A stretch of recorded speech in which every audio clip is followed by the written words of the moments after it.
The camera comes inside of a cardboard box. It has foam underneath to protect the camera during shipping, and the top layer of foam. You can actually use this top layer of foam and turn it upside down and put the camera in here to bench test it. You can run the cable through here and out the bottom and then connect it on your bench top to test it. Inside the camera box, you get a weather gasket that is for going in between the wall mount and the camera, an Allen key to tighten the bolts that attach the camera and the wall mount together. This is for a safety harness for the camera so it doesn't drop from the wall mount. You also have some plastic tape to protect the threads on the wall mount for easy unscrewing later on after it's been mounted for a while outside. This is a weather grommet that goes on the RJ45 connector in between the cable you're running and to the camera. Some gloves and a quick start guide that shows you how to mount the camera correctly. For complete information on how to use our cameras, we do ask you visit our blog section. So here I have the camera now. I'm using that packaging which I spoke of. You can actually thread the pigtail through there and have it coming out. This is the pigtail in the camera.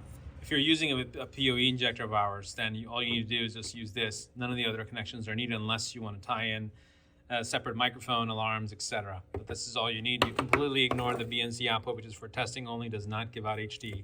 There's power on here, which is DC, 36 volts, I believe.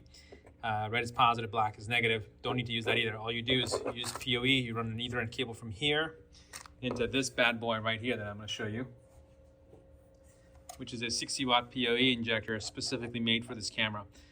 Cable from the camera, Ethernet cable, goes into PoE out. Cable from here goes into your switch, router, or whatever, so that you can send data. In that way, this PoE injector puts 60 watts down the line into the camera, juices this baby up. Now, mounting the camera, I will show you that in the video you're going to be using this wall mount. Inside the packaging, you will get these 3 bolts that are required for you to go through here and connect them to the top of the camera. Unfortunately, I have the camera sitting down. I can't show it here, but you want to make sure you properly connect the camera to the bracket and don't let it fall. This bracket has a flat end on one side. Make sure it matches to the stub on the top of the camera so you're not trying to fight with it. You can always use these hangers to make sure you safeguard this camera by hanging it onto the bracket right here. So there's a notch on the camera where you can attach one end to this and the other end over here.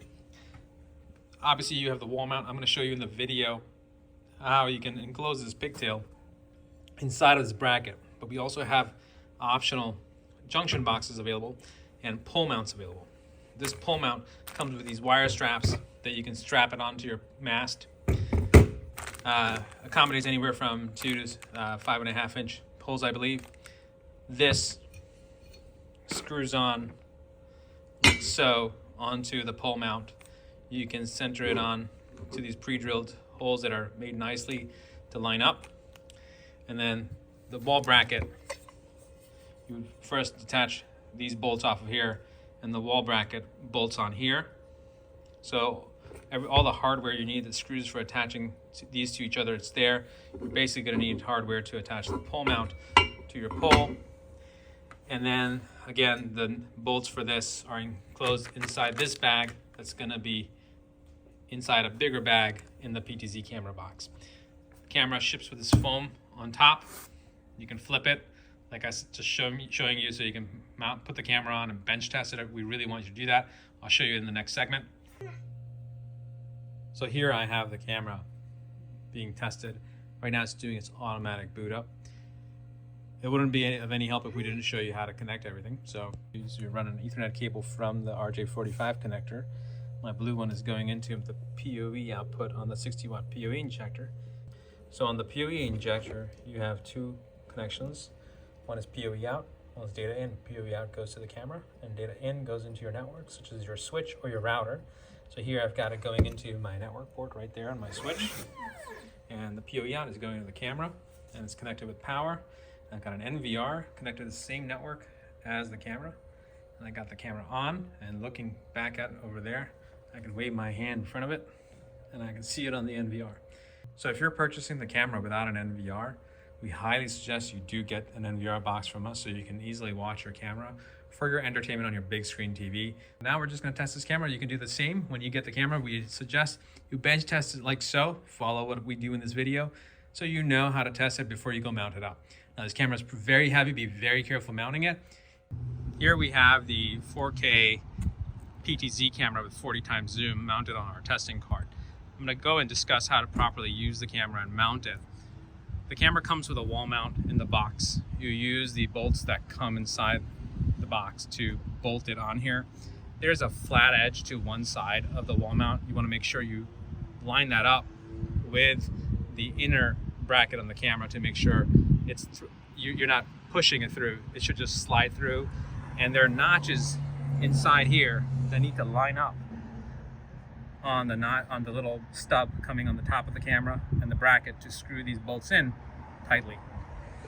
Now there is in the box, which I show, a safety harness to clamp onto the camera.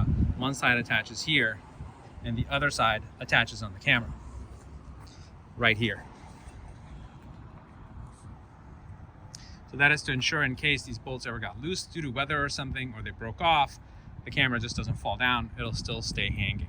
And it's also for your safety as well when you're mounting it to make sure you don't accidentally drop the camera. For mounting the camera, I'm going to discuss that briefly, how to correctly mount it.